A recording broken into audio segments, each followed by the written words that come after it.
The works may appear simple, but they're tall and bold. 8 life-size statues stand in the Georgia Museum today. Seas and skies were what influenced LA-based artist Dwayne Valentine to create the daring artwork.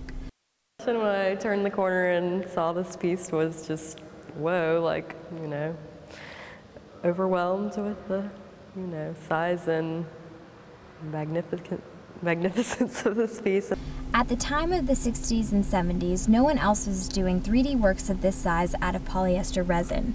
In fact, the artist had to create his own resin to support the big pieces. Now, as you can see, these works of art are very big, and the process of creating them is not easy. There can be no scratches on the work, not even a hairline, because it will take away from the work. You can imagine the effort it took to bring these large sculptures into the museum. Take 10 barrels, big barrels of this material, and this is really thick stuff. So in order to mix in the pigment and the catalyst, he had a propeller attached to a motor, and they would put that down in the barrel and mix it for about an hour.